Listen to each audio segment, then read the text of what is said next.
para quem está chegando, vai chegando aos poucos. Boa noite, Claudemar. Tá com vinho? Eu vou de água.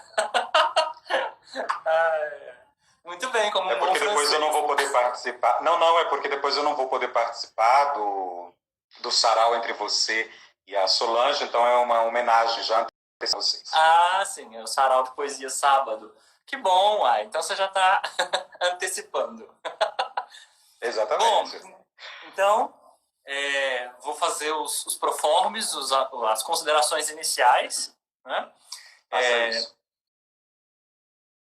A terceira live da igreja, fundamentalismo religioso, política e cultura, não necessariamente nessa ordem. Na primeira live a gente discutiu se a igreja deve se meter em política, e a gente chegou à conclusão que sim, que esse é um dos seus compromissos. Na segunda live a gente falou um pouco sobre o fundamentalismo religioso, as fronteiras que o fundamentalismo religioso tem com o dogmatismo. E agora, nessa terceira live, a gente tem o prazer de te receber para falar sobre igreja, política e cultura. Então, para quem não te conhece, o que eu acho muito difícil... Não é nada difícil.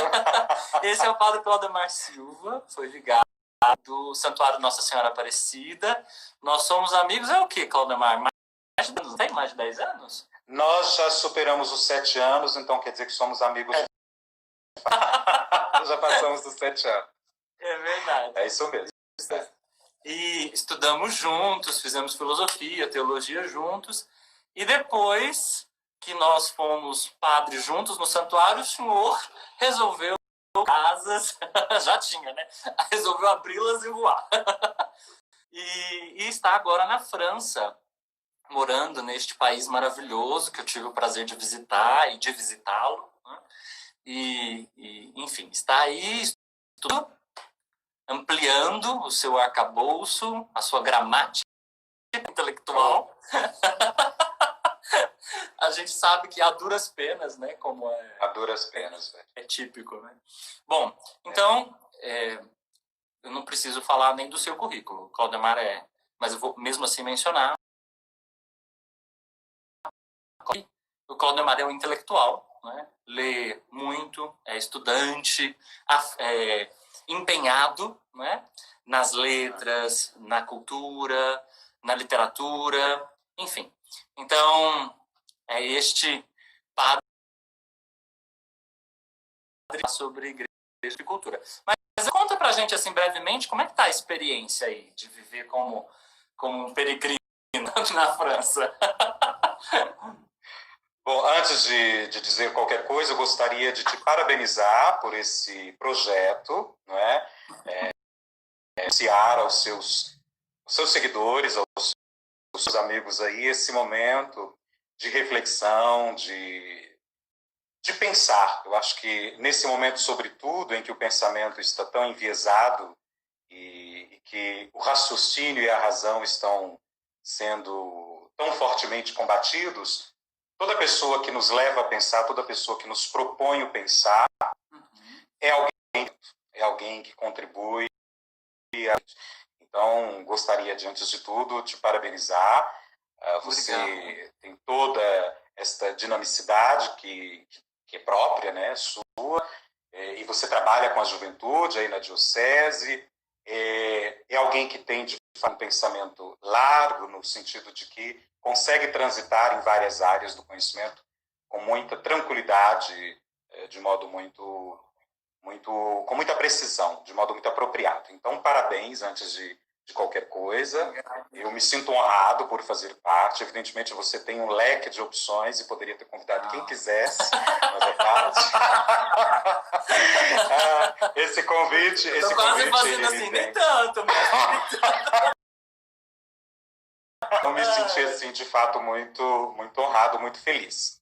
Então, esta é uma primeira coisa. A segunda coisa a vida aqui na França e em Paris foi, assim, uma grata surpresa da vida, não é? Porque de fato, eu gosto muito da cultura francesa. Depois do português, eu considero em terceiro lugar vem talvez o italiano, não sei, Mas o francês, ele realmente me cala muito profundo no coração. E eu, sei lá, não sei a partir de quando eu pensei, bom, eu gostaria de estudar na França, eu gostaria de estudar em Paris. E quando surgiu a oportunidade, então eu vim em 2018, no dia 31 de agosto, mais precisamente.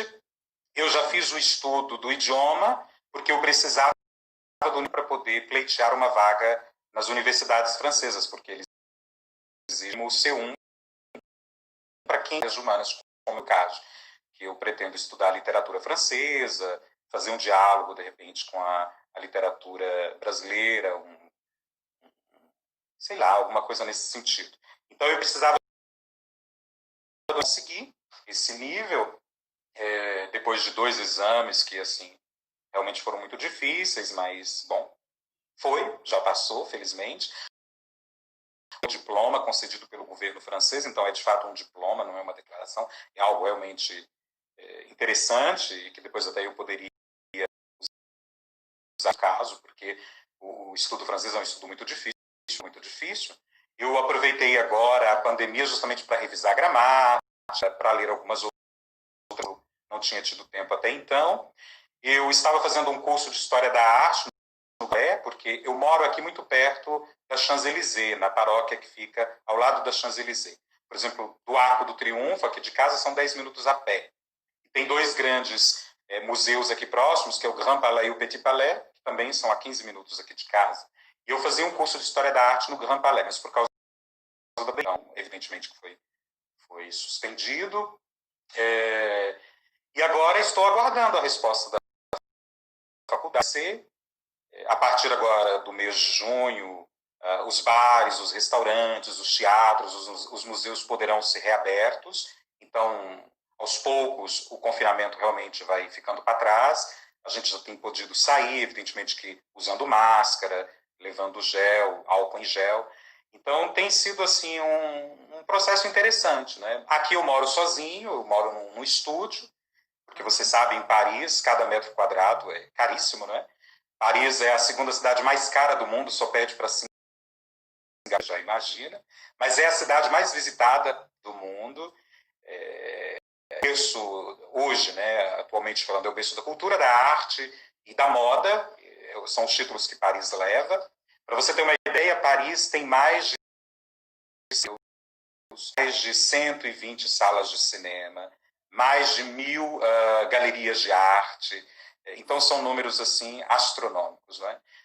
E é uma cidade interessantíssima, evidentemente, não é? Então, com bons restaurantes, bons teatros, 3 óperas, não é? Que eu particularmente gosto muito. O que mais? E bons turísticos que são mundialmente conhecidos, não é? Então, vale muito a pena. É uma alegria estar aqui. Bom, olha, e curiosamente, eu estava fazendo uma pesquisa sobre a palavra cultura, tentando compreender de onde é que ela vem, né, quais são as suas origens. Eu estava vendo nessa pesquisa que antes da palavra ser operacionalizada no vocabulário alemão e inglês, ela tem uma origem no vocabulário francês. E aí, né, nesse primeiro momento da palavra, na cultura francesa, ela designa algo que é contrário à barbárie, né? Que está perto da civilidade e da civilização. Né? Depois, quando é para o vocabulário alemão, você sabe que na Alemanha há uma palavra, né? Uma palavra para copo de plástico, uma palavra para copo de vidro, uma palavra para copo de alumínio, né? A palavra ganha 2 conotações diferentes. Uma de civilização e uma propriamente de cultura como em si. Né? Ela ganha uma dinamicidade. Enfim, cultura pode ser abordada de muitos modos e pode ser definida de muitos modos. Ela pode ser definida como um estado. Por exemplo, essa pessoa tem cultura, né? Essa pessoa não tem cultura. Um estado de ser. Ou ela ensino, né? Nessa dinâmica, como os alemães fizeram com a palavra.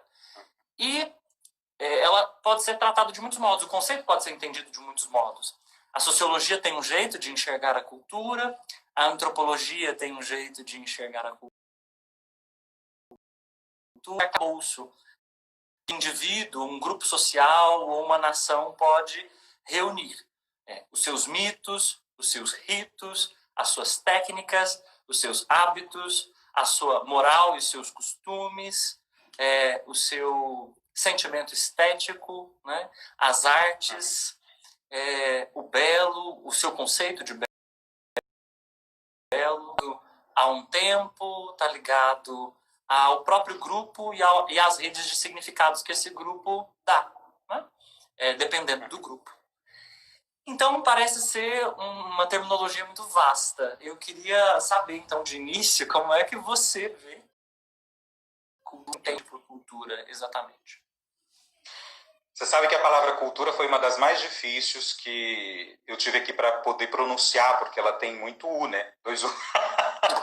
E para o francês, o U, você tem que fazer o biquinho mesmo, né? Então, várias vezes eu me vi falando a palavra e as pessoas não compreendiam, né? Os franceses, né? Então, falar a palavra cultura em francês já é uma coisa difícil. Mas eu gosto muito de pensar a cultura a partir da identidade, como identidade. Porque se você imaginar a cultura no sentido de que ela está encarnada no tempo, no espaço, e ela diz de onde viemos, é aquela tríade filosófica já clássica, né, do je viens, qui je suis, où je vais, né? Então, de onde eu vim, quem eu sou, para onde eu vou. E nós somos seres. Você falou em culturais. francês, eu vou falar em mineiro agora. Onde eu tô, para onde eu vou? Exatamente. Então, a cultura fala disso, não é? A cultura, ela identifica o meu oikos, a minha economia, a minha família, aquilo que é próprio meu. E ela tem isso que nós chamamos de pulsão, né? Se quisermos, essa pulsão vital, que nos identifica a partir de dentro, que nos dá um lugar. A cultura é uma casa, ela nos dá um lugar, nos dá contrário talvez um pouco daquilo que Sócrates dizia, né, da inadequação. Ele se sente inadequado, não há lugar para ele, nem mesmo dentro de si. Do lado, ela nos dá esse reconforto, então esta pulsão, mas ela também nos projeta, então esse duplo movimento, não é? Ela nos impulsiona, ela nos faz reconhecer nossas raízes, ela nos faz perceber nossa origem. Acho que foi um pouco isso que eu senti quando eu estava já no avião, saindo de Guarulhos, vindo para o Charles de Gaulle, e eu pensava, e a imagem que eu tinha era como se eu fosse uma árvore que estava sendo arrancada do seu lugar para ser replantada, num outro lugar, de um outro modo, onde eu não sabia a priori no que ia dar. E isso é sempre um risco, porque você não sabe se a árvore vai se adaptar, se ela vai acolher bem o terreno, se o terreno vai acolhê-la, se ela vai poder frutificar, dar frutos e viver e sobreviver, ou se ela vai morrer. Então é sempre uma possibilidade, né? São canais de possibilidade. E a cultura, então, ela justamente falar de tudo isso. Mas eu gosto também de pensar a cultura a partir do Nietzsche. Não é? Nós sabemos que o Nietzsche ele é o filósofo da cultura. Não é? E é interessante pensar que o Nietzsche, no Crepúsculo dos Ídolos, e que ele tenta resgatar a alma alemã, o que ele vai dizer? Ele vai com aquela contraposição entre a cultura como fim e o Estado como fim, o império como fim, que ele vai chamar de filisteia. E aí está o problema, quando não é a cultura que é o fim último, não é? Quando você não busca essa superação de si mesmo, homem, né? Buscando o refinamento da mente. Porque para Nietzsche a cultura é esta fusão harmônica, né? Do espírito, do físico, da mente. Por quê? Porque ele está bebendo da paideia grega, né? É o espírito dionisíaco. Buscar isso que talvez não está dado, não é? Mas que você precisa construir, e é a cultura quem vai nos possibilitar esta construção. Mas há um outro teórico que particularmente eu gosto também, porque quando eu estudava na Assunção em São Paulo, filosofia, eu tive uma professora de antropologia filosófica e que ela era o máximo. E ela citava muito Lévi-Strauss. Então ela nos dizia assim, quando tinha um feriado, ela dizia, minha gente, vá para a praia, mas leve Lévi-Strauss. E aí a gente se lembra dos tristes trópicos de Lévi-Strauss que morou no Brasil né, no estado do Mato Grosso, conviveu com tribos indígenas, e ele dizia que não existe uma cultura mais desenvolvida do que a outra. O que existe são culturas distintas. E ele vai elencar, se for ler, no mínimo 3. Né? Então, é a cultura erudita, que é a cultura pela elite, a própria da elite, aí a gente pensa nas óperas, a gente pensa nos clássicos, não é? Que infelizmente não é dada a todos, não é acessível a todos. Depois nós temos a cultura popular, essa sim, ela surge do povo, ela é a expressão geral de um povo, ela fala dos seus hábitos, ela fala do seu modo de ser. É aquilo que nós poderíamos dizer o enquanto povo. Ok, eu sou mineiro, sou do interior, isso diz algo de mim. Sou brasileiro, enfim, sou da América Latina, quer dizer, a cultura que é situada no espaço diz de mim. E essa cultura popular. Né? E, por fim, a cultura de massa, que vai ser cooptada pela indústria, né? Pelo capitalismo, né? se vou ler. E ela, justamente, o que ela vai fazer? Ela vai matar a autenticidade da arte, a autenticidade da cultura. E é justamente isso que a escola de Frankfurt eles vão dizer, olha, o que a cultura de massa fez? Ela pega a arte, ela pega a cultura, que antes era autêntica, porque era ao vivo, era a alma da cultura.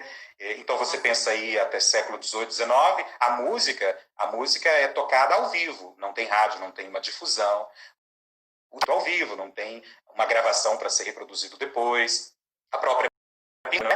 Então, a escola de Frankfurt vai dizer, olha, essa cultura de massa mata a alma da cultura. Né? Então, por quê? Porque ela coopta, né? Ela faz com que esta cultura que antes era viva, era autêntica, nela mesma.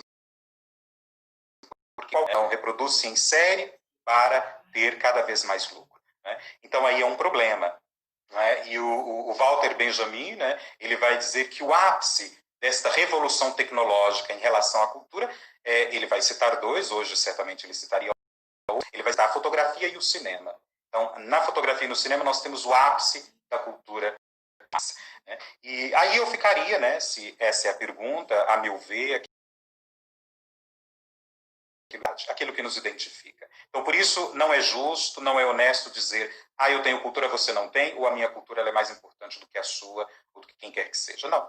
A cultura é algo distinto e que tem impressões como as impressões digitais.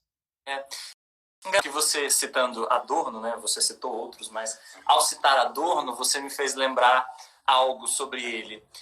O Adorno, ele vive assim, uma espécie de impacto diante da Segunda Guerra Mundial, do que foi a Segunda Guerra Mundial. Né? A Segunda Guerra Mundial foi uma barbárie. Toda guerra é uma barbárie, mas a Segunda Guerra Mundial é a que ele cita, e ele diz que é muito intrigante como é possível que a sociedade que tenha chegado aparentemente a um consiga o anteposto disso, né? Que é justamente a Segunda Guerra. E ao se perguntar por isso, ele chega a algumas conclusões, dentre elas, uma me parece ser muito interessante, que é de dizer que né, e o nazismo se lançaram como... o nazismo se lançou como um projeto político, ele teve ampla adesão, né, das populares. Né? Essa adesão, ele se perguntará, por causa de falta de cultura ou por causa de uma cultura desenvolvida para a massa, né, para ligar a massa a esse projeto. Né? Então, aí você fazendo a distinção, né, de fato, a distinção é bem essa. Existe uma cultura de massa e uma cultura que funciona como estrutura para certos projetos políticos. Né? Isso já vai incrementando a nossa discussão sobre igreja, política e cultura. Eu veria cultura como uma rede de significações, né? Uma rede de significados. Porque eu penso que não é possível imaginar esse mítico, esse ser natural que antecede a cultura. Quando a gente é lançado no mundo, a gente já é lançado num mundo que nos antecede e nos antecede com o seu arcabouço cultural, com a língua, né, com a linguagem que é igualmente cultura, né? E essa cultura se produz sobre o nosso corpo também, né? A gente deixa de ser um corpo um corpo instinto. Aliás, a gente nunca foi um corpo instintual, né? Isso é mítico. Nós somos um corpo pulsional e esse corpo vai ganhando linguagem, vai sendo nomeado e depois vai aprender a nomear também. Então eu vejo cultura como uma rede de significações.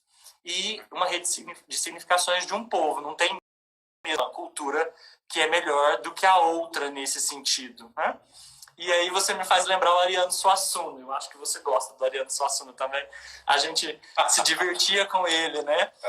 Especialmente quando ele fazia aquelas críticas abertas à cultura imperialista dos Estados Unidos, né? Ou certas concepções, como dizer, por exemplo, que a cultura tem 5 séculos somente, né? O que é um absurdo.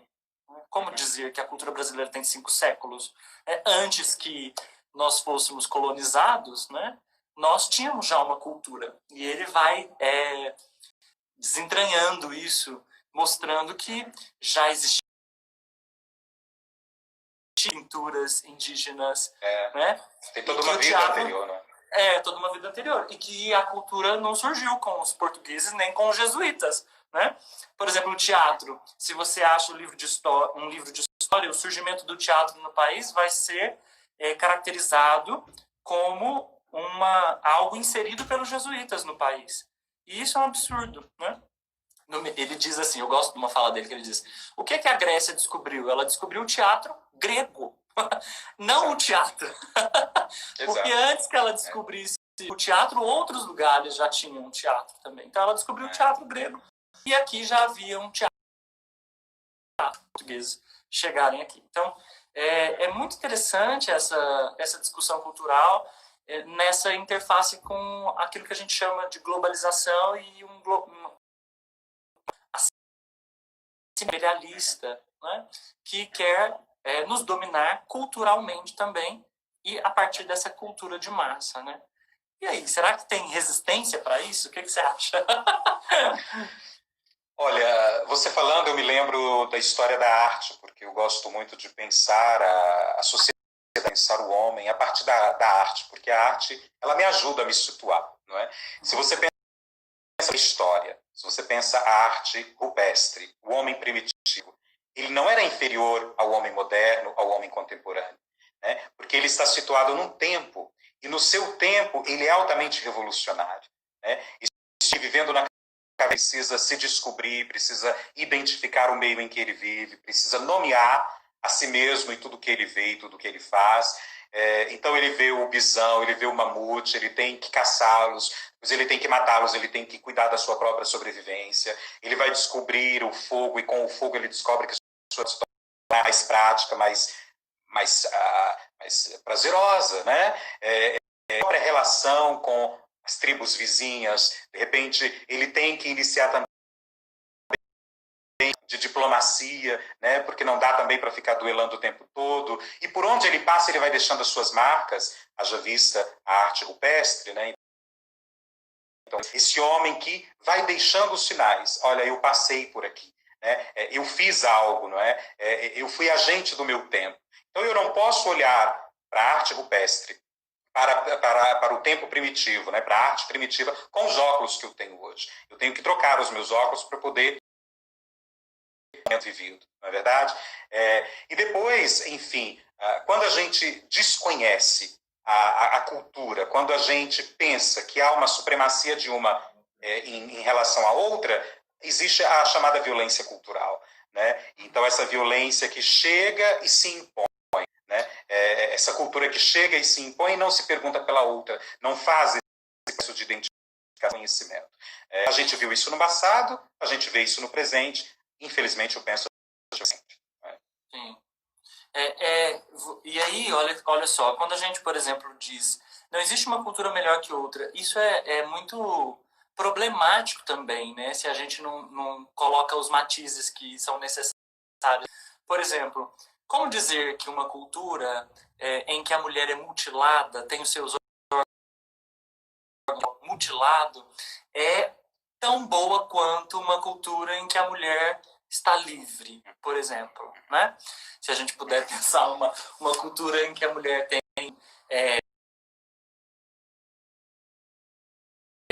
que lhe cabe, né? Então, dizer que as culturas não tem uma melhor que outra, se numa ela pode estudar e ser independente, mas noutra ela não pode. Se quer estudar e deve ficar submissa a um homem. Eu vejo esse um dos problemas dessa linguagem que diz que toda cultura é boa. Então, só para fazer uma nuance, o que eu estou querendo dizer é o seguinte: eu compreendo que as culturas elas não podem se impor umas às outras. Eu vejo que também existe esse problema. A pessoa que vive numa cultura, num mundo globalizado, se perceber num lugar em que ela é oprimida, enquanto no outro lugar ela não seria, por exemplo. Uhum. Exato. Por exemplo, de discussões que nós tínhamos em sala de aula, quando, por exemplo, falava de uma tribo indígena em que os idosos, os doentes, eram deixados para morrerem sozinhos porque eles se tornavam um peso para a tribo. Uhum. Isso, você pensar a partir da nossa cultura, é terrível. Mas se você olha profundamente para a nossa cultura, de um modo ou de outro a gente tem feito isso. Talvez de um modo diferente, mascarado, demagogo, hipócrita. Nós temos também os nossos escândalos culturais. Por outro lado, eu me lembro, por exemplo, de um fato que eu achei belíssimo, entre aspas, e talvez interessante. Por exemplo, a mulher, depois de dar à luz, ela comia a placenta, porque dali tinha surgido vida. Uhum. E isso era da cultura e era algo muito, muito natural. Então, deu à luz, eu não posso lançar isso por terra, a placenta eu devo consumir, porque isso é da vida, isso gerou vida. Tem coisas assim de outras culturas realmente nos questionam, nos encantam, e por outro lado, outras questões que nos indignam, completamente absurdidos, não é? Uhum. Mas eu penso que sempre é sempre uma temática a ser estudada, a ser escrutada, enfim, a ser compreendida, se possível. E talvez aí entre a questão dos direitos humanos, né? Eu acho que os direitos humanos após a Segunda Guerra Mundial nos trouxe o norte, nos deu um norte. Hoje, infelizmente, a gente percebe que estão profundamente desrespeitados e eu até diria que quase em todos os países, se não em todos os continentes. Então, se nós respeitássemos, conhecêssemos e valorizássemos os direitos humanos, talvez acertaríamos mais. Né? Mas aí, bom, são questões. Você aponta De fato, eu não tenho resposta para essa pergunta, assim. São aporéticas, talvez. Pensar muito. Mas você dizendo aí da compreensão, eu uma vez encontrei essa palavra também, essa expressão interculturalismo, que é justamente o diálogo que pode haver entre as culturas, né? Já que nós somos, de fato, um mundo globalizado, já que a comunicação abriu assim a possibilidade de a gente superar as fronteiras e as distâncias, então, de certo modo, está aberta a possibilidade do diálogo entre as culturas, claro. Né? E do enriquecimento. Então, se as culturas são um projeto nacionalista, esse é um problema. Né? Um projeto de uma nação fechada e de uma nação que jamais outra, mas pelo contrário, vai se fechar cada vez mais e se encapsular. Isso será certamente um problema. Que é o da cultura antes da arte aqui no Brasil queria. O projeto da cultura no plano nacional ou não será nada. Né? Que é mais ou menos aquilo que funcionou com o nazismo de Hitler. Para servir a um projeto um projeto político, né? Agora, a gente está falando de igreja, política e cultura. Esse pelo menos o tema. As associações que a gente pode fazer entre igreja e cultura são muitas, né?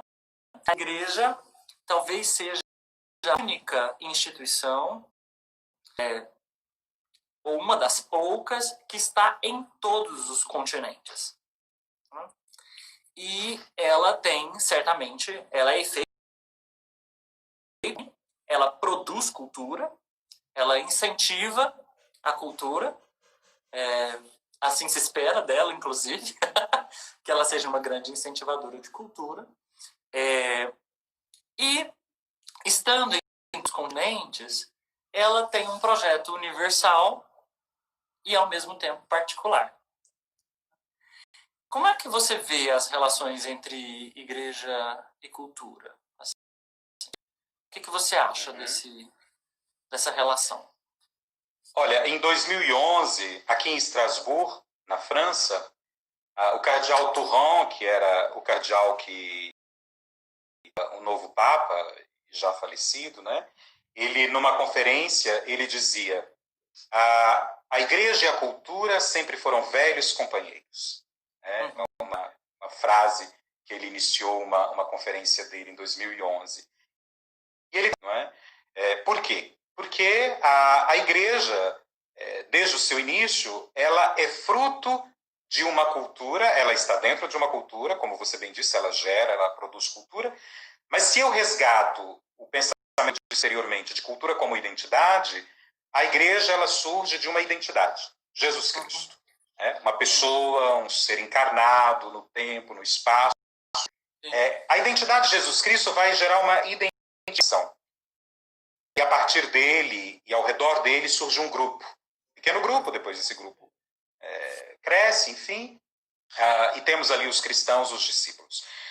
Se você olha por início do cristianismo, nós temos uma série de signos que identifica essa cultura, a cultura cristã, a cultura de Jesus Cristo. Nós temos, por exemplo, a fração do pão, o primeiro grande símbolo, né? E a gente já sabe que os símbolos dão o que pensar. Então, temos a fração do pão. Em seguida, nós temos o desenho do peixe. Né? Então, para eu saber se você é cristão, eu desenho aqui um peixe, você olha e diz, é cristão. Então, a gente pode conversar, a gente vai ser amigo, não estamos correndo risco. Depois, com as perseguições, as grandes perseguições, esse grupo precisa ir para as catacumbas. As catacumbas, que é o lugar da morte, de resguardar os mortos, ali começa a gerar vida, vida fraterna. Então, é um outro lugar que vai revelar essa cultura cristã. Né? Nós temos os sarcófagos, e nós, inclusive, para a nossa ordenação, nós usamos a imagem do Bom Pastor, que é do túmulo de Domitila, né? Que é uma expressão da cultura.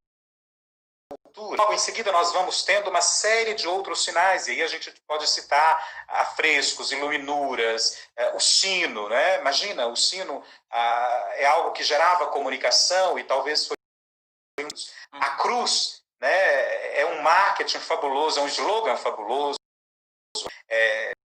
você identifica, e onde quer que você vá, um símbolo cristão. Depois nós temos a própria pintura, os afrescos, se você pensa, por exemplo, no Vaticano, não conheço, você conhece? Então, Michelangelo, nós temos as tapeçarias de Rafael, nós temos as pinturas de Botticelli. Quer dizer, essa arte que está em íntima relação com a igreja, com a religião, até porque nós precisamos pensar que durante um tempo os artistas eles deviam agradar a duas pessoas, a duas grandes personalidades, ao rei e ao papa. Não é? Se a gente pensa o Estado teocrático, então tudo está em torno da igreja, tudo está em torno dessa ideia. Então a arte ela vai estar constantemente nesse ciclo vicioso, né? Então, a todo momento apresentando uma temática religiosa, e aí você olha, por exemplo, para os pintores, você olha para a música, você olha até mesmo para o teatro, talvez menos, mas enfim, e tudo tem uma característica religiosa, porque é próprio do tempo, porque está situado num contexto, então é compreensível, não é? Mas em algum momento isso talvez não tenha tanta relação, ou uma estreita relação entre cultura cultura, entre arte e igreja? Porque o mundo mudou. O mundo mudou. E aí nós tivemos a Reforma Protestante, nós tivemos Reforma Francesa, Revolução Francesa, Revolução Industrial, nós tivemos o Iluminismo, tivemos uma série de movimentos, movimento feminista, movimento GLBT, nós tivemos uma série de ações que vão fazer com que a igreja que antes detinha talvez a última palavra, ou quem sabe a única palavra, detentora da palavra, ela começa a perder espaço. Né? E agora, o Estado que antes era teocrático, que estava centrado na igreja, no poder da igreja, né? A igreja que coroa os reis, que unge os reis, isso começa agora a distanciar, então a arte vai conhecendo também uma liberdade, caminhando para a laicidade, né? Para o Estado laico. E aí, por exemplo, antes da pandemia, eu visitei 2 exposições aqui no Grand Palais, e que mostra bem essa diferencial, né, de um tempo para o outro. Tinha uma exposição do Greco, que era um pintor grego, mas que, enfim, desenvolveu toda a sua arte na Espanha, e que está enterrado em Toledo, a cidade que visitamos juntos. Então, de um lado, tinha a questão do Greco, e no século XVI, então tudo que você olha, e são assim pinturas maravilhosas, são seres alongados, com grossas tintas, né, poderíamos dizer assim, são imagens belíssimas, mas toda a temática religiosa, embasado no tema religioso. Mas é preciso situá-lo no tempo. Né? E do outro lado, no mesmo museu, tinha, e ainda tem, imagina, uma exposição do Toulouse-Lautrec, que é século XIX, francês, que desenvolveu toda a sua arte Montmartre, que vai pintar a Turna de Paris, a Boemia, os cabarés, e que é outra pegada, que não tem nada a ver uma coisa com a outra. Né? Se a gente pensa, por exemplo, Ou tem tudo a ver. Se a gente pensa 2 movimentos, eu particularmente eu gosto de 2 movimentos, que é o impressionismo e o expressionismo, né? Então, se você pensa, por exemplo, o impressionismo, com Monet, com Degas, com Renoir, o que eles vão dizer? Nesse momento, eu não pinto mais o que agrada aos outros. Eu vou pintar aquilo que agrada a mim, aquilo que eu vejo. Né? Je pense que je vois. Né? Eu pinto o que eu vejo, não o que agrada aos outros. Então, há também agora esse distanciamento. Eu não tenho mais que agradar nem ao rei, nem ao papa, nem a esse, nem aquele. Eu vou pintar impressões. E depois o expressionismo, e aí a gente tem Van Gogh, né? A gente tem todos esses que vão apresentar uma arte que é fruto da emoção, que é fruto de uma expressão emocional. E aí temos o Eduardo Mutt, com o Grito, né? Van Gogh com as Noites Estreladas, e que vão justamente apresentar ideias e sentimentos de angústia, de tristeza, aquilo que ele vê, não é? Então, eu vejo isso como muito interessante. A igreja, infelizmente, hoje, talvez, por causa do fundamentalismo religioso, tem uma grande dificuldade de conversar com essa arte que é rebelde, entre aspas, que é revolucionária, que é questionadora, que é contestadora. Né? Exato. Então, hoje, a igreja tem muita dificuldade de dialogar com essa arte. Talvez anteriormente não tinha, porque ela ditava as normas e os artistas que se enquadrassem. Não é? Uhum. Agora não é mais assim, agora precisa haver um respeito, precisa haver um diálogo honesto, sincero. E talvez nesse mundo que a gente hoje, nesse contexto de igreja, onde se volta um recrudescimento de fundamentalismo, de conservadorismo, e que não consegue ampliar o olhar, e que não consegue, por exemplo, olhar para a arte e enxergar a arte nela mesma. De respeitar a arte pela arte. Né? Então, talvez esteja aí, não sei, uma ideia, um descompasso e essa dificuldade na relação igreja, cultura e arte. Não mudou e talvez a igreja não tenha conseguido acompanhar. E muitas inteligências, inclusive inteligências artísticas, musicais, né, elas já não se sentem mais abraçadas, inclusive, por essa instituição, né? Porque se sentem fora desse diálogo possível, né? Também. Porque se de outro lado Se de outro lado não há alguém disposto a um diálogo, que diálogo é possível, né? Agora, eu fico pensando também assim, sobre essa relação entre igreja e cultura. Eu penso em como o Vaticano, né? Mas eu penso que o Vaticano ele desenvolveu uma política interessante para dialogar universalidade e particularidade.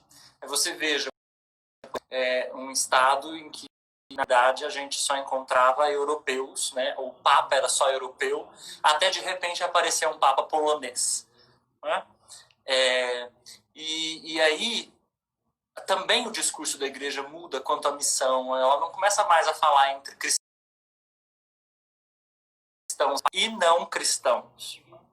Ela deixa de se identificar com no momento em que ela passa para o cargo máximo, né, pontífices de outros países, por exemplo. Né? E claro que tem um projeto político. No caso nessas escolhas, no caso da escolha do Wojtyła, né, tinha um projeto de diálogo com o leste europeu e de unificar isso, que era esse projeto de universalidade da Europa, e ela conseguiu fazer isso, e pela linha da cultura, né? Porque o Wojtyła nunca quis nenhuma luta armada contra o comunismo, por exemplo. Ele queria uma política que entrasse pela linha da cultura, né? E depois, ele era um ator, você sabe. Hã? Ele era um ator, né? Ele trabalhou teatro na sua formação. E aí depois o quanto a igreja vai mudando em relação a isso, né? Os cardeais de vários continentes, né? Das Américas, da Índia e do continente africano. Isso vai mudando a cara europeia da igreja e vai mostrando que essa igreja não tem um projeto de universalização só da Europa, mas de universalização, né, no orbe. Né? Mas é muito interessante que isso que funcionou com a Polônia e que virou uma metáfora para a ação da igreja do João Paulo II, não funcionou tanto na América, porque a América resistiu como mestiça, né? A América sempre se identificou como mestiça, né? E aqui, deixa eu já aproveitar para dizer que a América não são os Estados Unidos, como eles dizem, né? Que são a América, né? A América é tudo. E, por exemplo, se a gente falasse só do Brasil, né? Nós falaríamos de um grande povo mestiço, né? Com diversas culturas. E essa América resistiu a esse projeto de unificação justamente para não perder também as particularidades. Né? Então parece que a cultura desenhar, a cultura religiosa, inclusive, ela fica aqui nesses dois extremos, entre a particularidade que pode desembocar numa fragmentação e na universalidade pretendida, que às vezes é mitológica, uma pura ilusão, né? Ou também de diálogo com o mundo inteiro. Né? Se for assim, ótimo. Né? Se fosse assim, maravilhoso. Então eu fico pensando também nessa relação que está aí numa política cultural e cultural religiosa também é perfeitamente compreensível. Né? Uma vez não, o ano passado, em julho, um padre aqui, francês, me disse algo que eu achei muito interessante. Eu estava na paróquia dele, a gente conversando sobre o Papa Francisco, sobre aquilo que hoje ele tem trazido como contribuição. É verdade, o Papa Francisco tem nos ajudado a ver a igreja, o mundo e aspectos que antes não víamos ou que não queríamos ver. Notadamente a questão do pobre, a questão do estrangeiro, do imigrante, que são temas sensíveis, são temas, às vezes, certo asco a uns e outros, mas que o Papa colocou na agenda do dia. E ele disse isso e eu achei muito interessante a confissão dele. Não é? Porque antes não se via. É claro que o europeu ele vai ter a sua cabeça de europeu, não é? De colonizador. Evidentemente que ele vai nos olhar e vai nos julgar inferiores em todos os sentidos. Né? Em algum momento eu preciso me colocar e eu preciso dizer, alto lá. Não é? Preciso também ter esta capacidade de dialogar de mesmo ponto de vista, no mesmo patamar, no sentido de que eu não posso me inferiorizar, aquela síndrome de vira-lata, não é? Do Nelson Rodrigues. Eu preciso ter a coragem também de dizer, olha, eu venho de fato de um outro continente, eu tenho uma cultura mista, uma cultura distinta da sua, eu sou formado por várias expressões culturais, eu sou como um mosaico, né? Sou indígena, sou negro, sou europeu também, mas isso não me faz inferior a você. E, por outro lado, eu tenho uma amiga, já é uma senhora idosa, ela tem 84 anos, mas ela foi professora na Sorbonne, de literatura, ela traduz ainda hoje textos do grego para o francês, é uma mulher extremamente culta, né? Inclusive ela que corrige os meus textos. E uma vez ela me disse, padre, você enquanto estrangeiro, você nos aporta uma grande riqueza, uma grande riqueza. Quer dizer, é uma mulher que tem uma compreensão, né? O estrangeiro, aquele que vem, é alguém que traz uma riqueza. Ele não vem só pedir, ele vem contribuir, ele vem dar. O outro não é o inimigo, né? O outro não é o inimigo, é um pouco aquele conto do Rabindranath Tagore, né? Então tem lá o mendigo que ouve o barulho da carroça do rei, da carruagem do rei, e ele pensa, ganhei o dia. O rei vai me dar uma moeda de ouro. Não uma fortuna, mas vai me dar uma moeda de ouro, vai me dar qualquer coisa. E o rei desce da sua carruagem, né, com toda a sua pompa e circunstância, e ao invés de lhe dar alguma coisa, o rei lhe estende a mão e pede algo. Né? Então, nessa relação, é uma relação de troca. Né? Então, eu dou uma coisa, mas eu também recebo. Né? E quando as pessoas têm essa compreensão, vou lá. O diálogo acontece e a gente pode, enfim, se sentar como irmãos, como seres humanos que somos, sem um pensar que é superior ao outro. Né? Sim. E assim, particularizando mais a questão da política, né? Fala-se muito hoje em cultura política, que é não só a instrução política, mas a participação política também. Né? No Brasil, alguns dados apontam que a cultura política aumentou bastante, porque a participação política aumentou muito. Né?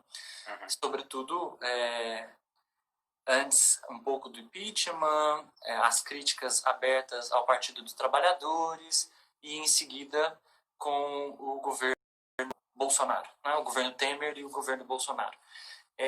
O que você acha sobre cultura política? Você acha que existe educação política no Brasil? Como é que as coisas são vistas daí? Já que existe um olhar cultural, né? Como é que a França nos vê, por exemplo?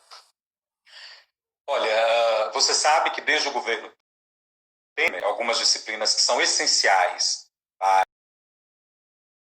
foram retiradas da grade, né, como obrigatórias, não se opcionais, a saber, filosofia, sociologia, artes. E aí eu me pergunto, o jovem, o adolescente, que talvez não tenha tido nenhum contato mais profundo com essas disciplinas, você acha que ele fará uma opção depois para poder estudar, para poder aprofundar, para que ele possa desenvolver o seu senso crítico? Muito dificilmente. Né? Por que o Estado fez isso? Por que o governo Temer fez isso? Por que congelaram os avanços na educação, nas 20 anos? O Estado, e aí a gente lembra de Nietzsche, porque quer terminar no Estado, quer terminar no Império, ele não quer produzir seres pensantes. Né? Não é interessante para o Estado e para a ordem do sistema vigente que eu e você pensemos por nós mesmos, que sejamos seres críticos, que tenhamos uma criticidade um pouco mais aguçada. O que eles querem é mão de obra barata. O que eles querem é continuar uma situação. Porque temos no Brasil, talvez de uma forma mais preponderante, a cultura. Então é muito fácil teleguiar uma massa, não é? Sei lá quantos milhões de pessoas nas ruas, seja pelas redes sociais, seja pelos demais outros canais de comunicação convencionais. Então é quase que manobrar tudo isso. Né? Então, eu me pergunto se hoje o aluno, o estudante, ele não tem acesso às ciências humanas, que nos garante uma compreensão, um estudo mais aprofundado, esse senso crítico, esta cultura política, ela não existirá. Existir é uma maquiagem muito da mal feita, né? E é o que a gente tem visto hoje, né? E aí a gente vai ver retrocessos bizarros, né? Retrocessos inimagináveis em todos os sentidos. Não é? Você me pergunta o Brasil. As pessoas hoje, elas olham para o Brasil muito assustadas, né? O que está acontecendo no Brasil? Os brasileiros são como o Bolsonaro? Essa é uma pergunta que me fazem sempre, é recorrente. Quando eu digo que sou brasileiro, as pessoas me perguntam, você é como o Bolsonaro? Você voltou no Bolsonaro? Os brasileiros são como ele? Né? Saiu há pouco um editorial no Le Monde que revelou mesmo, tirou o véu de Maia do Bolsonaro e o apresentou tal como ele é. Eu até comprei, considerei até histórico, e é importante, Le Monde é de direita. Né? O Bolsonaro teria dito que é a imprensa internacional de esquerda que o critica. Não, não é. Financial Times, de Londres, não é de esquerda, não. Le Monde é de direita, tá bom? E aí eu li o editorial e eu falei, puxa vida, é isso mesmo. O que eles disseram é tudo aquilo que a gente sabe, não é? E aí eu preciso dizer, e eu digo para as pessoas, olha, o brasileiro não é isso, porque eu não acredito que seja isso. Né? Mas 57 milhões de brasileiros se identificaram com Bolsonaro. Porque esse Bolsonaro que está aí não é diferente do Bolsonaro de anos atrás, da época do CQC. Nós estávamos na teologia em Belo Horizonte e a gente via CQC e a Iose o criticava, o entrevistava e ele dizia as mesmas aberrações que ele diz hoje. Então, nesse sentido, ele é muito coerente. Ele continua sendo aquilo que ele é. A maioria dos brasileiros se identifica. A maioria, 56 milhões, se identificaram com ele. Isso me assusta? Evidentemente que me assusta. Mas eu não sou ingênuo. E uma vez que saí do Brasil, talvez dizendo isso possa parecer petulante da minha parte, mas é verdade, é fato que uma vez que você sai do país, você olha diferentemente, você olha de uma maneira diferente para o seu país, porque você ganhou a distância, você ganhou o tempo da reflexão. Então, hoje eu percebo o Brasil de um modo que talvez percebesse. O Brasil, nós somos um país hipócrita, não é? Somos racistas, somos homofóbicos. Nós, por exemplo, toleramos um Jesus europeu, loiro, de olhos azuis. A gente não tolera um Jesus negro, a gente não tolera um Jesus feio, um Jesus feio, entre aspas, um Jesus baixinho, um Jesus carisco. Essa semana eu fiz algumas provocações no meu Facebook, até justamente para isso. Então as pessoas ficam iradas, não é? Como pode você colocar esta imagem de Jesus negro, baixo, feio, sendo que o santo sudário, não sei o quê, diz que não, Jesus é de outro modo. Quer dizer, é um Jesus por científica, por estudos científicos, levando em conta a cultura, o tempo, a época, o local onde Jesus nasceu, quer dizer, com dados precisos. Mas as pessoas com uma imagem já postulada, formatada de um Jesus de Nazaré, um Jesus histórico, tal como certamente ele foi. Não é? Depois, por exemplo, tivemos, na semana passada, se eu não me engano, o Dia da Transfobia. Fiquei também algo nesse sentido, pouquíssimas curtidas, porque talvez a pessoa, ela até não seja homofóbica, mas se ela curte, sei lá o que as pessoas vão pensar, não é? Sei lá o que os meus familiares vão pensar, sei lá se alguém conhecido vê que eu curti esta página, vai pensar algo. Né? No caso de Bolsonaro, tolera até um filho criminoso, mas não tolera um filho gay. Não é? Porque a sociedade ela é assim homofóbica. Né? Então, assim, o país, o Brasil, tem as suas riquezas, as suas belezas, tem os seus pontos positivos, não tenhamos dúvida disso. Por exemplo, aqui, quando eu sou brasileiro e falo português, as pessoas me dizem, não fala que você fala português, não. Diga que você fala brasileiro, porque isso nos faz sonhar. Aí a gente se lembra da caipirinha das praias do Rio de Janeiro, olha que interessante. Né? Mas a gente sabe dos pontos negativos. Né? Uma coisa que eu identifiquei estando aqui, brasileiro não gosta de brasileiro. Né? E, sobretudo, se o brasileiro vai bem, se ele está avançando, se ele está no seu lugar, se está sendo feliz. Eu não gosto. Desculpa de te interromper. Só para avisar para todo mundo que o Instagram vai derrubar a gente em 1 minuto e 42 segundos, como de costume. Ele faz isso dentro de uma hora. A gente já para encerrar a nossa conversa, a gente vai falar um pouco mais sobre política e cultura.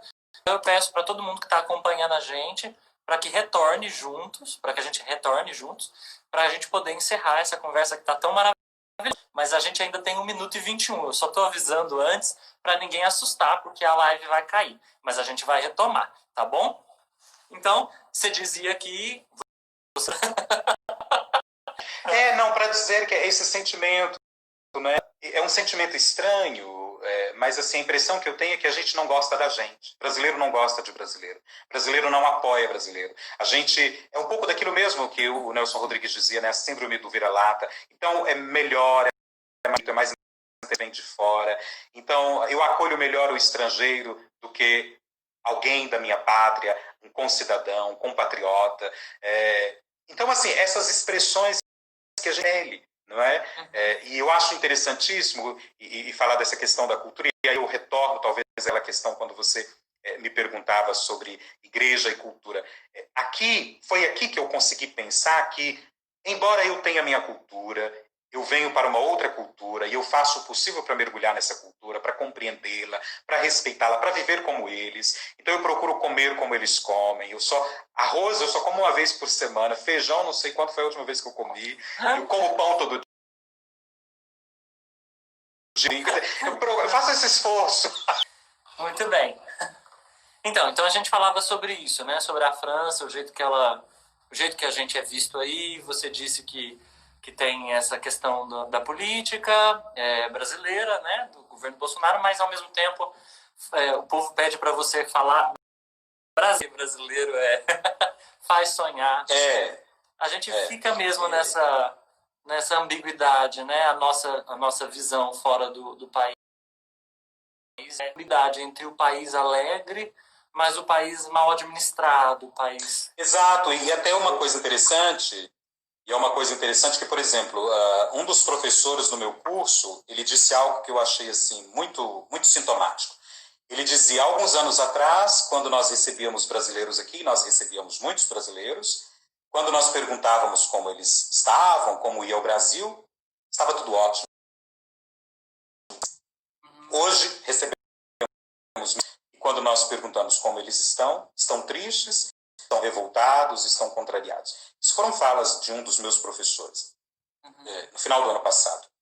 Eu achei isso assim, muito sintomático, muito pontual. Mas eu dizia, por exemplo, em relação à igreja, eu sou estrangeiro, não é? Embora esteja aqui já, eu continuo estudando o idioma, procuro melhorar cada dia mais, a pronúncia é algo sempre muito exigente, não é fácil, enfim, mas eu sou um estrangeiro e serei sempre um estrangeiro no meio deles. Mas algo que eu vim descobrir só estando aqui e que eu pude refletir é que, embora eu traga a minha cultura, eu venha com a minha cultura e uma outra cultura distinta da minha, e que eu faço todo um esforço para compreender, para me adaptar a ela. Então aqui eu procuro fazer como eles fazem, comer o que eles comem, ir onde eles vão. Eu me dei conta de que existe um lugar onde a cultura é a mesma. Existe uma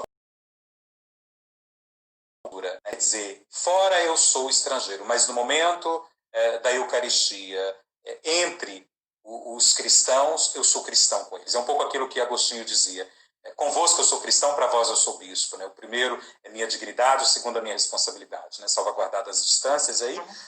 Então, entre eles, no contexto do Evangelho, nós somos irmãos. Não há aquilo que Paulo dizia aos Efésios, não é? Lá no capítulo 2, ele dizia, já não tem mais imigrantes, já não tem mais estrangeiros, somos todos concidadãos do céu. Então, por que isso? E qual é a cultura do Evangelho? O Papa Francisco nos lembrava no início do seu pontificado. A cultura da acolhida, a cultura do encontro, a cultura da comunhão. Eu tenho absoluta certeza, eu estou convencido disso. Quando eu voltar para o Brasil, a minha relação com os estrangeiros no Brasil será diferente. Porque hoje, sendo estrangeiro em terras estrangeiras, eu sei o que é na pele. Um olhar, uma fala, enfim, um modo de ser recebido ou não. Não é? Então, assim, isso muda, isso nos atravessa, isso nos converte. Não é? Então, nesse sentido, acho espetacular. é uma experiência, sei que eu vou levar para um enriquecimento que eu não tenho como mensurar, mas outro dia eu estive aqui com o meu superior, com o bispo que me acolheu aqui, e ele me fez um elogio que eu gostei muito, e é verdadeiro, sem falsa modéstia. Ele disse: olha, dos padres estrangeiros, você mais aproveita. Você é aquele que, quando tem tempo livre, você está no museu. Da La Bohème, né? De Verdi, né? Na minha pobreza eu esbanjo, não é? Então ele dizia: quando você tem tempo, você está no teatro, você está no museu, você faz viagem para cidades próximas aqui. Os demais, eles vão no máximo na Notre Dame. Né? Foram palavras dele. Por que ele sabe disso? Porque eu deixo ele saber. Porque eu faço o outro. Né? Porque eu sempre me interessei por cultura, por arte. Antes de entrar no seminário, quando eu fui para Uberlândia, eu não sei quantas vezes eu fui àquele teatro ali próximo da Tubal Vilela, quantas vezes eu fui a São Paulo só para ir ao Municipal, só para ir ao teatro, só para ver uma exposição. Quando morávamos em Belo Horizonte, eu ia ao Palácio das Artes ver óperas, porque eu adorava e adoro óperas, né? Mas quando eu morei em Salvador, meu primeiro ano de seminário, em 2006, eu era responsável por fazer a agenda cultural. Só que chegou um momento, todo mundo se estressou comigo, a agenda era grande, aí o reitor disse: Claudemar, vamos fazer o seguinte, os demais não querem ir, então você aproveite, eles fazem o que eles quiserem fazer. Eu sei que eu aproveitei como ninguém. Então eu devo ter conhecido quase todas as galerias de arte de Salvador, fui em quase todos os museus. Eu me lembro muito bem de uma exposição que eu vi de um pintor do Rio de Janeiro, chamado Mário Edson, que fotografava, na verdade é um fotógrafo, ele fotografava a partir dos poemas do Mário Quintana.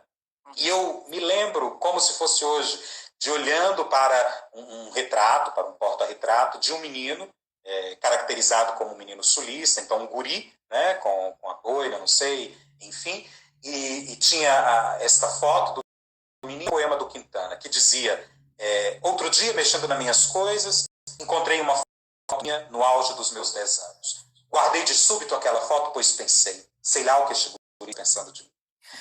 Olha, isso foi em 2006, eu nunca me esqueci, né, porque isso me marcou, porque a arte sempre me atravessou. Né? Eu, quando estudava no meu ensino fundamental, lá na pré-escola, enfim, nos primeiros anos, nós toda sexta-feira. Então nós tínhamos poesia, nós tínhamos desenho. Eu me lembro de ler Olavo Bilac, Henriqueta Lisboa, Mário Quintana, Gonçalves Dias. Hoje eu não sei, eu pergunto para os meus sobrinhos, eles não têm arte, não tem poesia, não tem nada. Porque tudo isso nos atravessa, tudo isso nos forma, né? E eu sempre fui apaixonado por isso, né? Por essas dimensões da arte.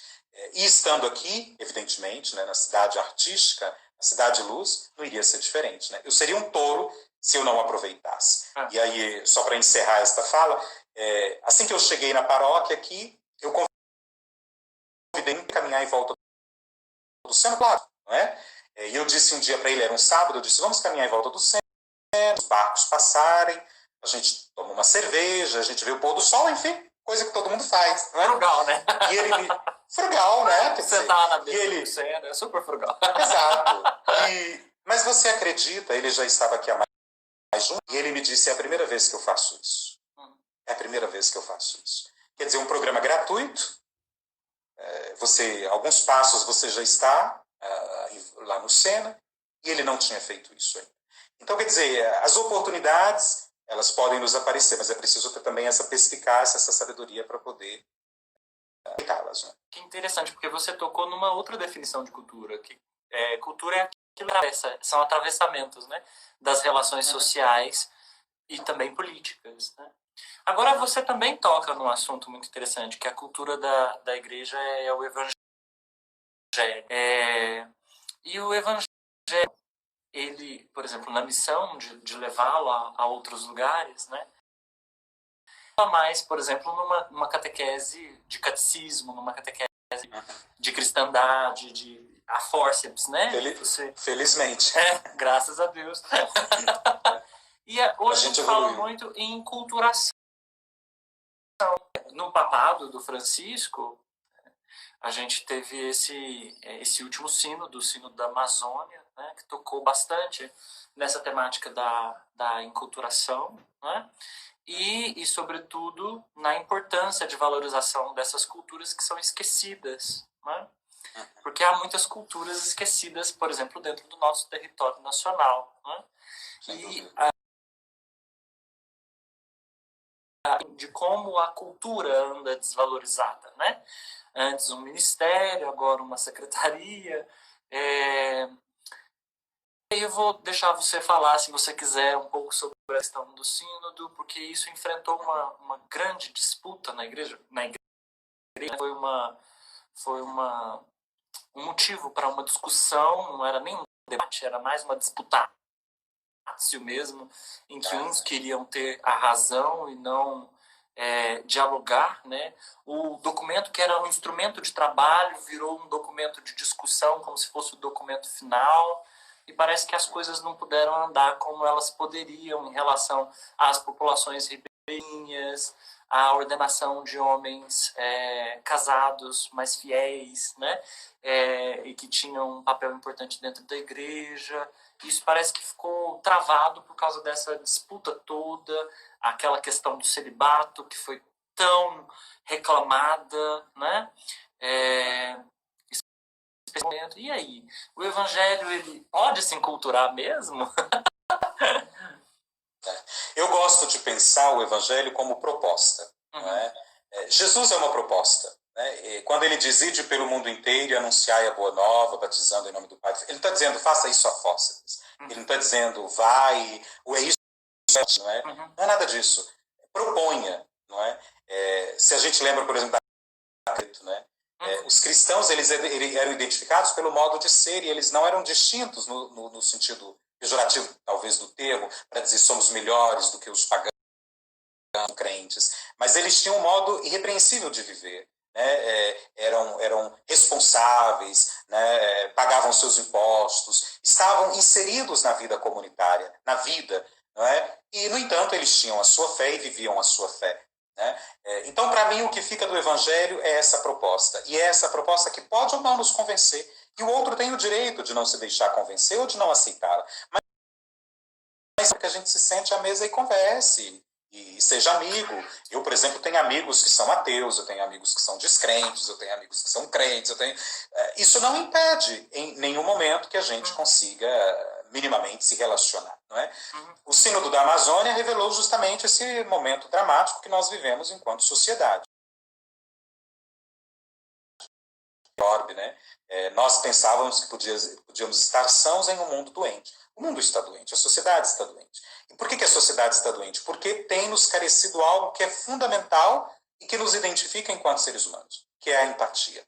Quando eu não sou mais capaz de lugar do outro, aplaudir e rir e achar fabuloso um presidente da República que simplesmente, enquanto o seu povo está morrendo, o seu povo está lançado à própria sorte, está dizendo que vai fazer um churrasco, um dos seus ministros está dizendo vamos aproveitar esta situação e passar a boiada, porque assim vamos conseguir aprovar leis que de outra forma não conseguiríamos. Por exemplo, discursos de pessoas que se dizem cristãos, mas que estão com mãos na bancada da arma, com a bancada do veneno. Né? Quer dizer, são discursos que não estão na sua raiz. Né? A gente vê pessoas que, de fato, apresentam um cristianismo que está totalmente oposto àquele apresentado por Jesus.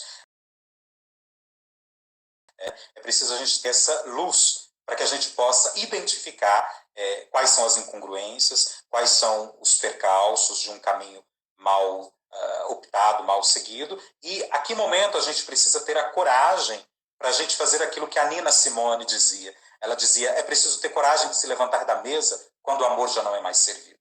Né? E o amor é algo concreto, não é? E se eu, por exemplo, não consigo mais vivenciar esta empatia e me colocar no lugar do outro, se a dor do outro não me atravessa, tem algo de muito equivocado e de muito errado comigo. Não é? E você citava o Sínodo da Amazônia e a carta, né, a exortação pós-sinodal, no número 15, depois as pessoas podem conferir, tem algo fabuloso que o Papa Francisco vai dizer. Ele vai preciso se indignar como Moisés se indignou. É preciso se indignar, é preciso se indignar como Deus se indigna perante a injustiça. Nós não podemos nos habituar ao mal. Nós não podemos deixar com que cesse em nós a indignação. E talvez hoje nós nos acostumando com discursos fascistas, nós estamos achando muito tranquilo, muito normal, que os caminhos sejam enviesados, e políticos tenham feito opções que vão totalmente na contramão da vida, dos direitos humanos, da promoção do outro, e a gente talvez tolere isso, né? A gente não pode tolerar. Eu acho que o Felipe Neto, naquela foi muito feliz quando ele disse, a gente não pode tolerar o intolerante, né? A gente precisa ter esta coragem de ser, quando, por exemplo, o presidente disse que os aidéticos são um peso para o Brasil, eu não sou aidético, mas aquilo me doeu. Porque alguém que tem uma doença que já traz em si já todo um tabu, peso, né? Um tabu, que enfrenta uma série de preconceitos. Imagina uma pessoa que tem o vírus da AIDS, mas que ouve a fala do presidente da República nesse sentido. Quando você, idoso, ouve dizer que não é bom que os idosos morram mesmo, porque assim faz já a reforma da Previdência que era preciso ser feita. Nós temos idosos em nossas casas. Um dia nós viremos a ser idosos. Eu li recentemente uma matéria de uma diretora de um grande do Sol, e ela também criticava o governo francês, porque também teve os seus equívocos no meio dessa pandemia. E uma das críticas que ela fazia era justamente com relação ao programa que estava sendo desenvolvido para os idosos. Então, querendo forçar os idosos a ficarem em casa até fevereiro do ano que vem. Não, você é idoso, você é do grupo de risco, então você fica em casa, os demais vão trabalhar. O governo, eu não quero que o presidente me livre, que se ocupe de mim. Eu quero que ele não me impeça de cuidar de mim mesmo. Entende?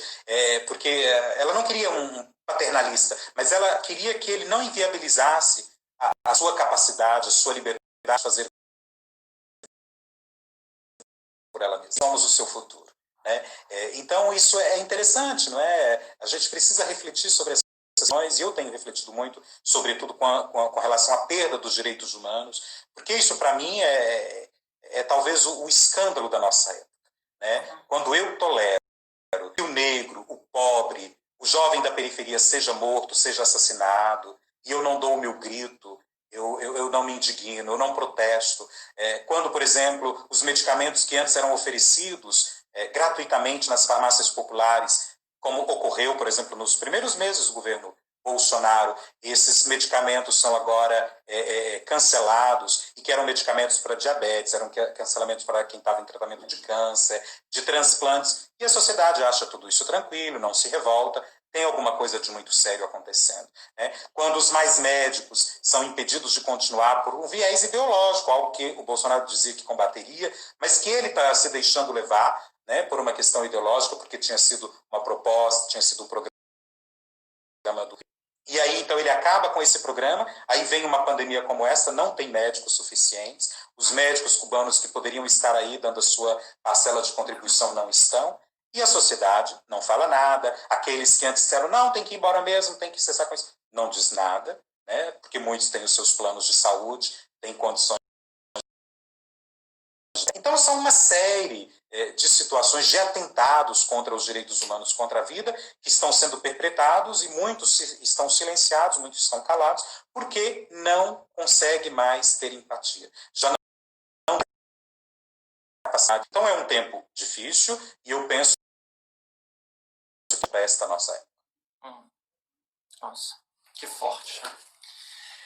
E você falando, né, não tem como não escutar o eco daquela fala também da ex-secretária de Cultura, né?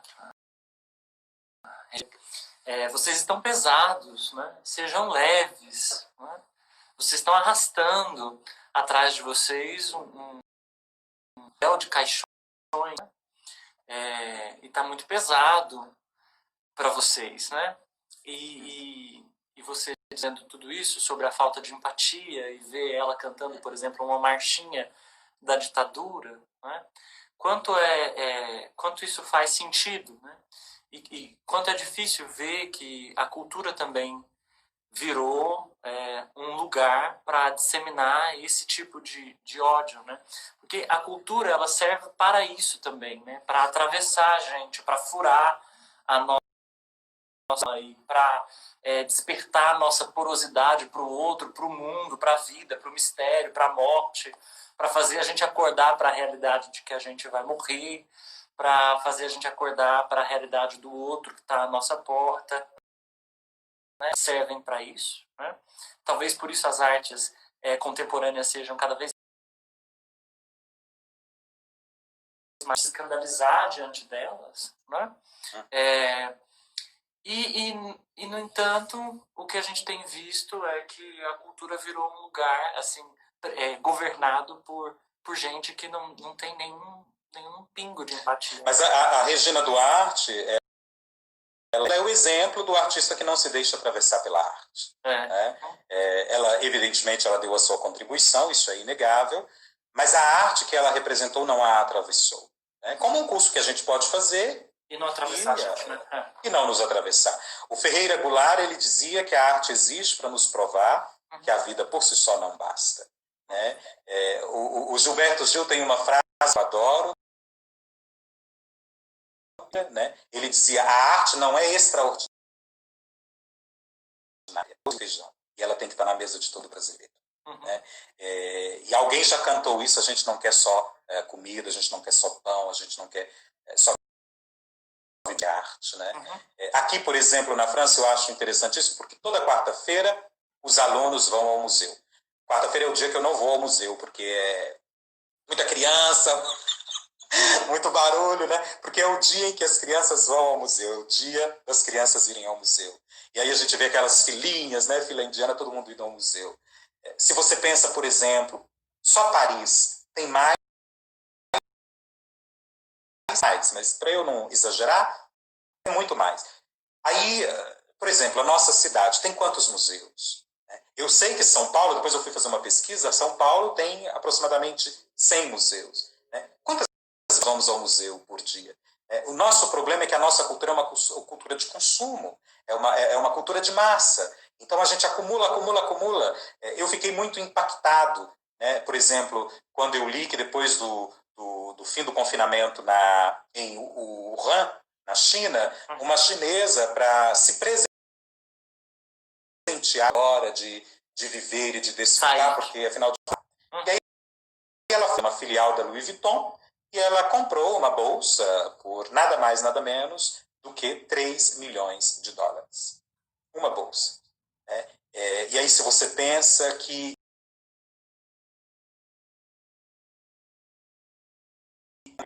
muitos vão morrer de fome porque não vão ter o que comer mesmo, muitos vão viver abaixo de qualquer situação aceitável de vida e de dignidade, o que ela não poderia ter feito com esses 3 milhões? Alguém poderia me dizer, mas é dela. Trabalho, ok, mas a gente já não está mais no mundo onde eu possa fazer daquilo que eu posso, ao meu bel prazer. Porque a isso a empatia me chama. Isso Levinas dizia, o rosto do outro vai me converter. Ele vai fazer eu mudar de rota. Né? Se isso não acontecer, se ele não me desorbir, então a minha é questionável. E isso é uma ilusão aqui, por exemplo, quando a gente também, né?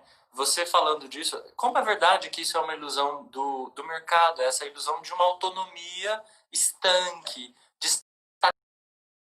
Não existem pessoas que estejam destacadas de todo o resto. Nós somos então. A nossa escolha tem que levar em conta os outros, né? Tem que levar. Aqui, olha, como eu disse, eu moro muito próximo da Champs-Élysées, considerada a avenida mais bela do mundo. Eu me lembro, essa rua se chama Miranda. Mira e anda. Quer dizer, não entra, não compra nada, porque é tudo muito caro, né? Mas logo depois do confinamento, que a gente começou a sair, eu passei pela Zara, e lá é enorme. Eu me perguntava o que esse povo vai comprar depois de um confinamento de 2 meses. Ele tanta urgência de comprar. Aqui, e aí uma senhora passou por mim. A gente está em confinamento e as lojas de sapato estão cheias. Assim, é impressionante. E aí uma senhora passou por mim, ela disse, les gens sont fous. As pessoas são loucas? E são mesmo. Porque não pensam, não refletem, né? não fazem esse processo. Aqui, por exemplo, quando a gente vai ao supermercado, depois à porta, como é que eu entro no supermercado para fazer uma compra, sabendo que tem muitas pessoas nesse momento desempregadas que perderam o emprego, pessoas que não vão ter mesmo o que comer, porque aqui, por exemplo, tem um grande projeto para alimentar as pessoas chamados SDF, chamado Restaurante do Coração, Resto du Cœur. Mas que as doações estão muito abaixo do necessário, claro, pela pandemia e pelo contexto. Então eu já sei que aquelas pessoas que estão ali, alguém vai precisar alimentá-las, mas eu não posso esperar que é o outro que vai alimentá-la. Eu tenho que me perguntar por mim, e eu, o que eu posso fazer? Então hoje, tem mercado, e essa colinha, se tem alguém à porta, sentado, e se eu não tiver coragem de perguntar, você quer alguma coisa para comer? Talvez não vou dar o dinheiro, mas você quer comer alguma coisa? Eu posso comprar alguma coisa para você comer? Quer dizer, hoje essa pergunta é uma pergunta ordinária. Como não fazê-la? Compreende? Eu não tenho como não fazê-la. Porque a situação hoje, ela exige empatia. Aquilo que está me sobrando aqui, não tem mais. Então, que ninguém pense que isso é um discurso demagogo, porque não é. Gente, é triste, é algo terrível, é escandaloso se eu, numa situação como essa, sabendo pelo drama que o mundo está passando, se eu não tenho coragem de me dispor do pouco do mundo que eu tenho. Ninguém é tão pobre que não possa colaborar, ninguém é tão rico que não tenha algo a pedir. Né? Então, para mim, o que fica desse tempo é aquilo que está faltando ao governo brasileiro, que está faltando a Bolsonaro, está faltando empatia, está faltando olhar para o rosto do outro, enxergar o outro, né? E se colocar no lugar do outro. Felizmente existe a morte. Ninguém vai durar aqui para sempre. Se não existisse, teríamos ainda hoje Hitlers. Né? A morte é um então, bom, a morte vai nos ceifar. A morte vai nos ceifar a todos. Mas antes que ela nos ceife, vamos contribuir e promover a vida. Sim. Eu poderia errar agora, mas eu ainda quero insistir na provocação quanto à Regina Duarte, porque eu vi que você foi no Instagram dela e você fez uma provocação, disse é ont, né? Você pode dizer o que significa isso? Sim, não, porque na verdade ela envergonha a classe artística. Né? Infelizmente, com as atitudes dela, ela envergonha por compreensão da arte. Eu acho mesmo que a arte é salvadora, a arte é humanizadora, a arte ela extrai de nós o melhor de nós. A arte sempre me sensibiliza.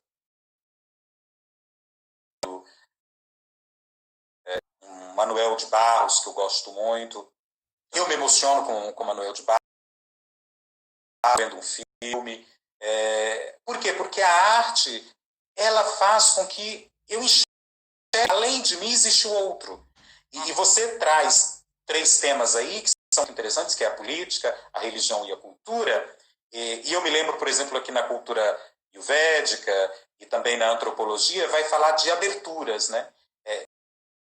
Aberturas que há em nós, né? Nós somos radicalmente abertos ao outro, ao totalmente outro que é Deus, e ao mundo. Né? E nós seres de dimensões, então nós temos N dimensões. A cultura, a política, a religião são algumas dessas dimensões.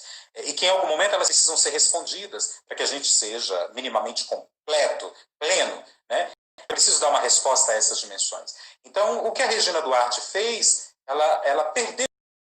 Primeiro, ela não deveria ter entrado.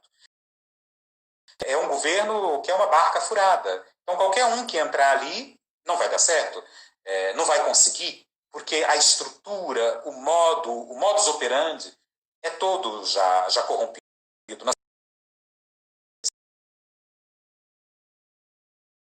Mas aquele que sair, depois daquela reunião que foi divulgada, catastrófica, ele foi muito coerente, quer dizer, e depois ele não aceitou nenhum cargo, porque é alguém que viu, não dá. Eu não posso nadar contra essa correnteza. Ela é caudalosa demais. Tudo aquilo ali que a gente hoje que a gente visualiza é algo que deve nos questionar o mais íntimo de nós, o mais profundo de nós. frente ao que está acontecendo. Eu até aconselharia as pessoas a buscarem informações, né, em sites confiáveis, tudo que já foi promovido e executado pelo governo Bolsonaro. Se você concorda, se você, de fato, se colocando no lugar das pessoas, dos atores que foram afetados com as decisões do governo de Bolsonaro, qual seria a sua postura, qual seria a sua reação? Pega os primeiros meses, o primeiro ano, veja o que foi feito, o que foi dito. É inadmissível. Os atentados contra os direitos humanos são enormes. Eu não consigo aceitar, para mim é repugnante. Né? Outro dia alguém me perguntava se eu era PT, se eu era... Não, eu disse, olha, a questão pela qual eu não consigo aceitar, tolerar e aderir a esse projeto de governo é por uma questão muito simples. É uma questão de direito humano, de direitos humanos. Né? Então, é por causa dos direitos humanos que eu não consigo, eu não posso me compactuar. E da minha forma, do meu jeito, né, na minha pobreza, eu dou o meu grito. Né? E eu me levanto desta mesa, porque não é servido o amor, como dizia Nina Simone. Ah, que beleza, gente. Nós estamos encerrando, né? Já são aí 1h33. Já terminei o meu vinho. 1h33 da madrugada aí. Espero que eu não esteja incomodando os vizinhos, porque a gente vai falando... Claudemar, olha, eu só tenho a agradecer a você, viu, pela sua disponibilidade, pelo seu carinho e também pela disposição, né, porque 1h34 da madrugada você está aí acordadíssimo e falando conosco. Então, muito obrigado, eu penso que todo mundo amou, estou vendo aí agradecimentos. Alguém pôs aí, você viu o certificado? Não, o certificado. Mas... De fato, muito obrigado mesmo pela sua participação. Eu acho que foi enriquecedor para todo mundo, inclusive para mim mesmo. E a sua fala sempre tem essa elasticidade, né, que perpassa várias áreas também. Então, muito obrigado pela sua participação. Não sou eu quem agradeço. Pois não. Pode... Não. Pode concluir. Não, eu ia dizer que eu ia fazer, mas vou deixar de fazer as suas considerações finais também. Não, sou eu que agradeço, é uma oportunidade. Hoje eu fiquei o dia todo ponta, né? Então celebrei a missa, meio-dia, hoje a missa foi ao meio-dia, mas depois voltei para casa, enfim, fui me preparar e ficando naquela ansiedade que é sempre própria, né? Quando a gente vai poder dar uma contribuição ou participar do que quer que seja e que merece um mínimo de preparação, de responsabilidade. Então fiquei muito feliz com o convite, reitero o meu elogio, o meu reconhecimento por esse trabalho. Isso é muito bom, fazer pensar é algo fabuloso, sobretudo nesse tempo. Eu gostaria também mas me permite, né? Por favor. Para minha mãe, para o meu pai, para você. Não, para a mamãe de fato está assistindo, ela está lá em São Luís, você acredita? Ainda está em São Luís até hoje. O seu irmão mandou um abraço aqui embaixo, vamos aproveitar então e mandar um abraço para todo mundo. Ainda está em São Luís, porque a Elma me disse, a minha irmã me disse, não, eu quero assistir. Agora veja o ponto. Ela disse, eu quero assistir, então um beijo para minha mãe, para a Elma, para o Hernani, também para a Ana, né? A Ana me mandou uma mensagem antes de começar, disse que estaria para a Ana, para o Sérgio, são pessoas assim, é da nossa família, né? Então eu tenho um amor e uma gratidão enorme por eles. Minha mãe também está assistindo. Um beijo para a Rosângela. Diga para a Rosângela parar de colocar fotos de comidas caseiras, mineiras, porque a empatia, né? Eu fico aqui morrendo de vontade, não é? Mas um abraço para todos os seus seguidores, todos os seus fãs. Peço desculpa se em algum momento a gente não foi claro o suficiente, se não foi, talvez, atento ao tema, mas, enfim, o nosso desejo é esse mesmo, de poder refletir, né? E refletir é sempre melhor do que fechar, do que cercear, seja lá o que for, não é? E muito obrigado. Espero que a gente se encontre em breve. A gente não sabe quando tudo isso vai acabar. Eu estava já de malas prontas para ir em julho, para as férias, mas aí o meu superior aqui disse, olha, a atual situação no Brasil, talvez seja melhor você ficar por aqui, é perigoso voltar. E aí surgiu uma possibilidade de eu ir trabalhar em Lyon, no mês de julho, então ao invés de ir para o Brasil, eu vou a Lyon trabalhar durante as minhas férias. Queira Deus que tudo transcorra bem, porque, embora esteja terminando o confinamento, mas o vírus, a pandemia continua aí, né? Então a gente precisa continuar tomando cuidado, usando máscara, gel, E eu reitero aqui também a você e a todos os seus seguidores para que se cuidem, cuidem dos seus, não brinquem, né? O vírus é traiçoeiro, é terrível, é invisível, né? E a gente precisa se cuidar, a gente precisa estar atento. E vamos tentar ser mais empáticos, né? Se a gente for um pouco mais empático, eu digo assim, eu digo para mim, se durante uma semana, se você puder alimentar uma pessoa, você já vai estar fazendo a diferença nesse momento. Alimentar mesmo, né? Perceber se alguém próximo de você não está faltando o mínimo, o pão. Isso, eu tenho absoluta certeza que aí no Brasil, aí em Uberlândia, onde quer que você esteja, tem alguém precisando dos seus centavos, do pãozinho de cada dia. A gente pode fazer a diferença nesse tempo. Importante isso, né? E eu não tenho nem o que falar. Muito obrigado mesmo, é só isso. E eu quero aproveitar, nós vamos fazer uma live sobre o Horizonte e eu sobre poesias, é um sarau de poesias. A gente vai recitar algumas poesias. Muito bem. E aí músico é importante. É um momento para profiter la vie, para aproveitar a vida, né? Então, abrir um vinho, se você tem um vinho aí, outra bebida do seu agrado, abra e ele recitar poesias. Sem curtir um pouco dessa... E a temática é a esperança equilibrista. Quer dizer, a gente precisa mesmo dessa esperança nesse momento, né? A esperança é a nossa resistência, é equilibrista mesmo da realidade que escandaliza. Se a gente não tiver o equilíbrio da esperança, a gente não suporta. Então, é preciso guardar a esperança, é preciso guardar a fé, e tudo isso que a gente está vivendo é o escândalo que o Evangelho diz. Eu gosto muito dessa palavra no contexto evangélico, porque é uma pedra que nos faz tropeçar, não é? E é um momento escandaloso, sim. Mas é preciso viver a caridade, eu reitero. É preciso viver a caridade. Isso fará toda a diferença. Muito bem. Claudemar, muitíssimo obrigado. Um beijo grande, bom descanso para você. Tudo de bom. Você tem un grand plaisir pour moi. Oh, merci. Au revoir.